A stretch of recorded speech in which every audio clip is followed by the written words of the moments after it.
Hello friends, welcome back to Motornet. എല്ലാവർക്കും മോട്ടർനെറ്റിൻ്റെ പുതിയൊരു വീഡിയോയിലേക്ക് സ്വാഗതം. ഇപ്പോൾ നമ്മൾ ഓടിച്ചുകൊണ്ടിരിക്കുന്ന വണ്ടി ഓലയുടെ തന്നെ ഏറ്റവും പുതിയ സീരീസ് ആയിട്ടുള്ള ജെൻ 3യിൽപ്പെട്ട എക്സ് എന്ന് പറഞ്ഞ വേരിയൻ്റാണ്. ഏകദേശം ഒരു 80 കിലോമീറ്ററോളം ഞാൻ ഈ വണ്ടി ഓടിച്ചിട്ടാണ് ഈ ഒരു റിവ്യൂ ചെയ്യുന്നത്. സോ നമ്മൾ വണ്ടി ഹൈവേയിൽ ഓടിക്കുന്നുണ്ട്, സിറ്റിയിൽ ഓടിക്കുന്നുണ്ട്, പിന്നെ കുറച്ച് ഹെയർ പിന്നിലൊക്കെ ഓടിക്കുന്നുണ്ട്. അതുപോലെ തന്നെ 2 പേര് വെച്ചിട്ട് ഈ വണ്ടി ഓടിച്ചിട്ടുണ്ടായിരുന്നു. അപ്പോൾ അതിൻ്റെ എല്ലാത്തിൻ്റെയും കൂടിയും ഒരു ടോട്ടൽ റിവ്യൂ ആണ്, അല്ലെങ്കിൽ ഇതിൻ്റെ ഒരു റൈഡിങ് റിവ്യൂ ആണ് നമ്മൾ ഈ വീഡിയോയിലൂടെ പറയാനായിട്ട് പോകുന്നത്. സോ വീഡിയോ മുഴുവനായിട്ട് കാണാനായിട്ട് നിങ്ങൾ മാക്സിമം ശ്രമിക്കണേ. അപ്പോൾ ഫസ്റ്റ് തന്നെ വണ്ടി വളരെ സിമ്പിളും അതുപോലെ തന്നെ നല്ലപോലെ പവർഫുള്ളുമായിട്ടുള്ളൊരു വണ്ടിയാണ് കേട്ടോ. സിമ്പിളാണെന്ന് പറയാൻ കാരണം എന്താണെന്ന് വെച്ച് കഴിഞ്ഞാൽ വണ്ടിയുടെ ഒരു ഡിസൈൻ കൊണ്ടും അതുപോലെ തന്നെ ഒരു പ്രാക്ടിക്കാലിറ്റി എല്ലാം കൊണ്ട് എല്ലാവർക്കും ഒന്നുകൂടി ആക്സസിബിളായിട്ട് ഈസി ആയിട്ട് യൂസ് ചെയ്യാൻ പറ്റിയ ഒരു മോഡലാണ് ഈ ഒരു വണ്ടി. താക്കോലെല്ലാം വരുന്നുണ്ട്. സാധാരണ ഒരു പെട്രോൾ സ്കൂട്ടർ എങ്ങനെയാണോ നമ്മൾ ഉപയോഗിക്കുന്നത് അതുപോലെ തന്നെ നമുക്ക് വണ്ടി ഉപയോഗിക്കാനായിട്ട് പറ്റും. പിന്നെ ഈ വണ്ടിക്ക് 3 റൈഡിങ് മോഡാണ് വരുന്നത്: ഇക്കോ, നോർമൽ, സ്പോർട്ട്. ഇതിനകത്ത് ഇക്കോയ്ക്ക് 40 കിലോമീറ്റർ, നോർമലിന് 70 കിലോമീറ്റർ, സ്പോർട്ടിന് ഒരു 100+, 100, 110 വരെയൊക്കെ നമുക്ക് സ്പീഡും കിട്ടും. അപ്പോൾ നമ്മൾ ഏതൊരു മോഡലിട്ടിട്ടാണ് വണ്ടി ഓടിച്ചുകൊണ്ടിരിക്കുന്നത് അതായിരിക്കും വണ്ടിയുടെ ക്യാരക്ടർ. നമുക്കൊന്ന് ഓവർടേക്ക് ചെയ്യണമെന്നുണ്ടെന്നുണ്ടെങ്കിൽ സ്പോർട്ട് മോഡിലിട്ട് ജസ്റ്റ് കൈയൊന്ന് കൊടുത്തു കഴിഞ്ഞാൽ വണ്ടി വളരെ ക്വിക്കായിട്ട് തന്നെ കയറി പൊക്കോളും. ഓവർടേക്ക് ചെയ്യാനോ അതുപോലെ എല്ലാം നമുക്ക് വളരെ വളരെ കോൺഫിഡൻ്റ് ആയിട്ട് ഉള്ളൊരു മോട്ടോർ പവറാണ് വണ്ടിക്കുള്ളത്. കൂടുതലും മൈലേജും കാര്യങ്ങളൊക്കെ ഒരു വേണ്ട ആളാണ് നിങ്ങളെന്നുണ്ടെങ്കിൽ നിങ്ങൾക്ക് ഇക്കോയിലൊക്കെ ഇട്ടിട്ട് ഒരു 40 കിലോമീറ്റർ സ്പീഡിലൊക്കെ നൈസായിട്ട് പോകാം. അതല്ലെന്നുണ്ടെങ്കിൽ നോർമൽ മോഡിലിട്ടിട്ട് ഒരു 60-70 കിലോമീറ്റർ സ്പീഡിലൊക്കെ പോയി കഴിഞ്ഞാലും, അല്ലെങ്കിൽ ഒരു 60 പിടിച്ച് പോയി കഴിഞ്ഞാലും നമുക്കൊരു ഡീസൻ്റായ മൈലേജും പെർഫോമൻസും കാര്യങ്ങളെല്ലാം വണ്ടിയിൽ നിന്ന് കിട്ടും. എന്തെല്ലാം നിങ്ങൾക്ക് ഒന്നുകൂടി ഒന്ന് പെർഫോമൻസ് ആയിട്ടാണ് നിങ്ങൾ വണ്ടി ഓടിക്കാനായിട്ട് ഉദ്ദേശിക്കുന്നുണ്ടെങ്കിൽ നിങ്ങൾക്ക് അങ്ങനെയും സ്പോർട്ട് മോഡിലേക്ക് മാറ്റിയിട്ട് വണ്ടി ഓടിക്കാനായിട്ട് പറ്റും. ഈ റൈഡിങ് മോഡൊക്കെ തന്നെ നമ്മൾ വണ്ടി ഓടിക്കുന്ന സമയത്ത് തന്നെ വളരെ സിമ്പിളായിട്ട് മോഡ് ബട്ടണിൽ അങ്ങോട്ടും ഇങ്ങോട്ടും സ്വൈപ്പ് ചെയ്ത് കഴിഞ്ഞാൽ മാറ്റാനായിട്ടും പറ്റും കേട്ടോ.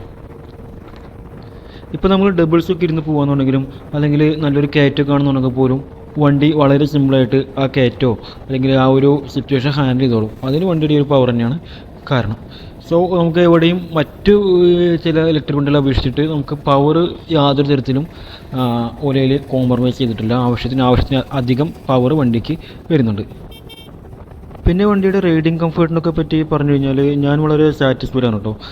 ഈ പറഞ്ഞ 80 കിലോമീറ്ററോളം വണ്ടി ഓടിച്ചപ്പോഴും നമുക്ക് കംഫർട്ടായിട്ട് തന്നെയാണ് വണ്ടി തോന്നിയത്. അതിന് കാരണം എന്താണ് എന്ന് വെച്ച് കഴിഞ്ഞാൽ ഈ ഒരു വണ്ടിയുടെ റൈഡിങ് സ്റ്റാൻസും അതുപോലെ സീറ്റിംഗ് അറേഞ്ച്മെൻറ്റ്സും ലെഗ് സ്പേസും ഷോക്ക് അബ്സറും ഇത്രയും കാര്യങ്ങളാണ് കേട്ടോ. കാരണം ഇതെല്ലാം കൂടി നമുക്ക് വണ്ടി ഓടിക്കുന്ന സമയത്ത് നല്ലപോലെ തന്നെ ഒരു കോൺഫിഡൻ്റായി ഒന്ന് റിലാക്സ് ചെയ്തിട്ട് വണ്ടി ഓടിക്കാനായിട്ട് പറ്റുന്നുണ്ട്. നിങ്ങൾക്കൊന്ന് റിലാക്സ് ഒക്കെ ചെയ്ത് ഒന്ന് ഓടിക്കുന്നുണ്ടെങ്കിൽ സീറ്റിൽ അത്യാവശ്യം നമുക്ക് സ്പേസ് വരുന്നുണ്ട്. പുറകിലേക്ക് ഇരുന്ന് ലെഗ് സ്പേസ് അത്യാവശ്യം ഫ്രണ്ടിലേക്ക് നല്ലപോലെ തന്നെ ഉണ്ട്. കാലൊക്കെ ഫ്രണ്ടിലേക്ക് വെച്ചിട്ട് നമുക്ക് സിമ്പിളായിട്ട് ക്രൂസ് ചെയ്ത് പോകാനായിട്ട് പറ്റും.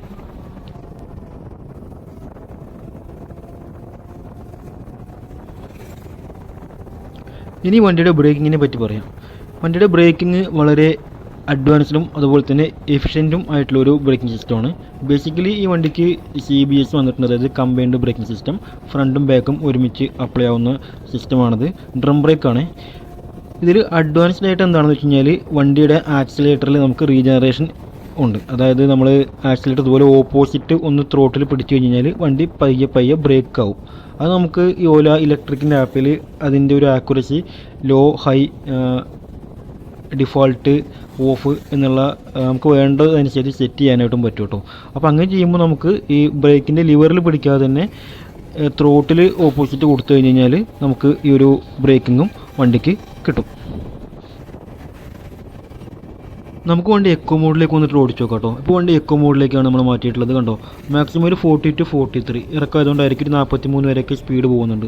നമ്മൾ ത്രോട്ടിൽ എത്ര കൊടുത്തു കഴിഞ്ഞാലും ഈ ഇറക്കമാണെങ്കിലും എന്താണെന്നുണ്ടെങ്കിലും മാക്സിമം ഒരു സ്പീഡ് നമുക്ക് ഒരു 40-43, അതിന് മുകളിലേക്ക് സ്പീഡ് കയറത്തില്ല. അതനുസരിച്ച് നമുക്ക് കൂടുതൽ മൈലേജും കിട്ടും. പക്ഷേ എല്ലായ്പ്പോഴും ഇത് പ്രാക്ടിക്കലായിക്കൊള്ളും എനിക്ക് തോന്നുന്നില്ല.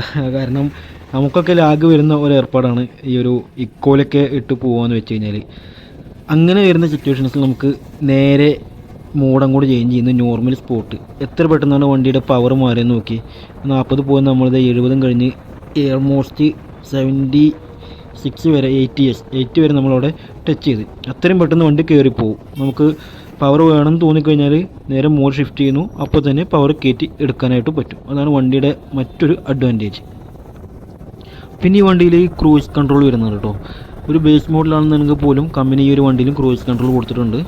റിവേഴ്സിൻ്റെ താഴെ കാണുന്ന ഒരു ക്ലോക്കിൻ്റെ സിമ്പിളൊക്കെ ഉള്ളൊരു ബട്ടനാണ് റിവേഴ്സിൻ്റെ ബട്ടൺ. അതെങ്ങനെയാണ് ഉപയോഗിക്കേണ്ടതെന്ന് ഞാൻ പറയാം. അപ്പോൾ നമുക്കൊരു ഓപ്പൺ റോഡാണ്, ഹൈവേ ആണ്, അധികം തിരക്കൊന്നുമില്ല. അപ്പോൾ നമുക്ക് ഒന്ന് റിലാക്സ് ആയിട്ടൊക്കെ ഒന്നൊരു വണ്ടി ഓടിക്കണമെന്നുണ്ടെങ്കിൽ നമ്മൾ ഈ ഒരു ക്രൂയിസിൻ്റെ ബട്ടൺ പ്രസ് ചെയ്ത് കഴിഞ്ഞാൽ നമ്മൾ എത്ര കിലോമീറ്റർ സ്പീഡിലാണ് പ്രസ് ചെയ്യുന്നത് ആ ഒരു കിലോമീറ്റർ സ്പീഡ് അവിടെ ലോക്കാവും. പിന്നെ ആ ഒരു സ്പീഡ് തന്നെ വണ്ടി മൂവ് ചെയ്ത് പൊക്കോളും. നമ്മൾ പ്രത്യേകിച്ച് ആക്സിലേറ്റർ കൊടുക്കേണ്ട ആവശ്യമൊന്നും വണ്ടിയിൽ വരുന്നില്ല. പിന്നെ നമ്മൾ പെട്ടെന്ന് ബ്രേക്ക് പിടിക്കുകയോ അല്ലെങ്കിൽ ആക്സിലേറ്റർ കൊടുക്കുകയോ അല്ലെങ്കിൽ ആ ബട്ടൺ ഒന്നുകൂടി പ്രസ് ചെയ്യുകയോ ചെയ്തു കഴിഞ്ഞാൽ അത് കട്ടായി പോവുകയും ചെയ്യും. എനിക്കിത് യൂസ്ഫുൾ ആയിട്ട് തോന്നിയിട്ടുള്ളൊരു ഫീച്ചറാണ്. അപ്പോൾ നമ്മളെല്ലാം വർക്കെല്ലാം കഴിഞ്ഞ് ടയേർഡായിട്ട് വീട്ടിൽ പോകുന്ന സമയത്തൊക്കെ ഒരു 40 ക്രൂസിങ് സെറ്റ് ചെയ്ത് പയ്യെ പോയി കഴിഞ്ഞാൽ ഒരു ഓവർ സ്ട്രെയിൻ നിൽക്കാതെ നമുക്ക് ഓട്ടിച്ചുകൊണ്ട് പോകാനായിട്ട് പറ്റും. അതും ഒരു യൂസ്ഫുൾ ആയിട്ടുള്ള ഒരു ഫീച്ചറായിട്ട് എനിക്ക് തോന്നി. ഈ വണ്ടിയുടെ മറ്റൊരു പ്രത്യേകത വണ്ടിയുടെ കോർണറിങ് കോൺഫിഡൻസ് ആണ് കേട്ടോ.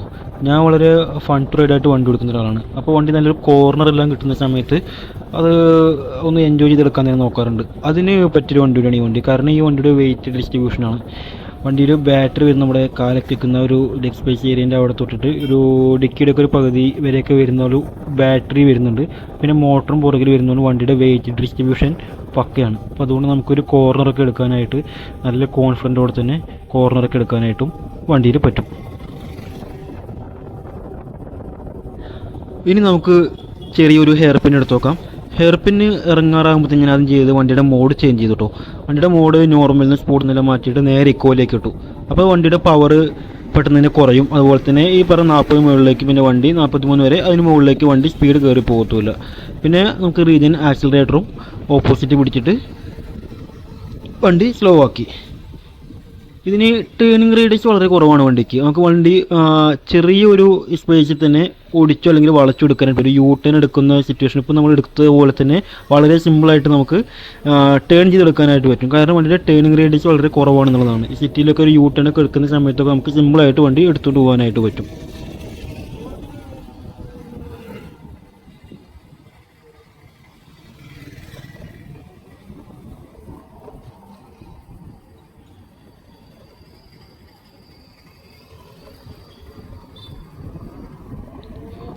ഇനി നമുക്ക് വണ്ടി സിറ്റിയിൽ ഓടിച്ചു നോക്കാം. ഈ വണ്ടി എടുക്കുന്ന ഒട്ടുമിക്ക പേരും സിറ്റി റൈഡ് അല്ലെങ്കിൽ ഒരു ഡെയിലി കമ്മ്യൂട്ടിംഗ് പർപ്പസിനായിട്ടായിരിക്കും ഈ വണ്ടി എടുക്കുന്നത്. അപ്പോൾ വണ്ടി സിറ്റിയിൽ എങ്ങനെയാണ് വണ്ടിയുടെ ഒരു പെർഫോമൻസ് എന്നുള്ള കാര്യം അല്ലെങ്കിൽ ഓടിക്കാനുള്ള ഒരു കംഫർട്ടൊക്കെ എത്രത്തോളം എന്നുള്ള കാര്യം വളരെ ഇമ്പോർട്ടൻ്റ് ആയിട്ടുള്ള കാര്യമാണ്. ഞാൻ ഓടിച്ചെടുത്തോളം വണ്ടിയിൽ നമുക്ക് സിറ്റിയിലൊക്കെ ഓടിക്കാനായിട്ട് കംഫർട്ടബിൾ തന്നെയാണ്. യാതൊരു തരത്തിലും നമ്മളെ ബ്ലോക്കൊക്കെ വന്നു കഴിഞ്ഞ് കഴിഞ്ഞാലും നമുക്ക് വണ്ടി ഫിൽറ്ററൊക്കെ ചെയ്തിട്ട് പെട്ടെന്ന് എടുത്ത് കൊണ്ടുപോകാനായിട്ട് പറ്റും.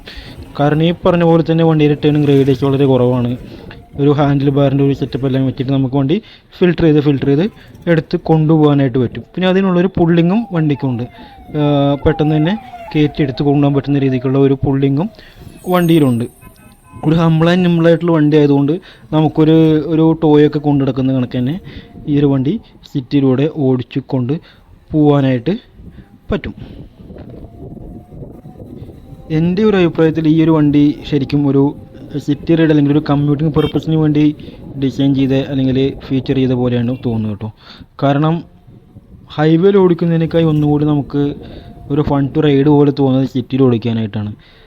ഈ പറഞ്ഞൊരു ബ്ലോക്കോ എന്തുണ്ടെന്നുണ്ടെങ്കിൽ നമുക്ക് പെട്ടെന്ന് തന്നെ ഫിൽറ്റർ ചെയ്ത് വണ്ടി എടുത്ത് കൊണ്ടുപോകാനായിട്ട് പറ്റുന്നുണ്ട്.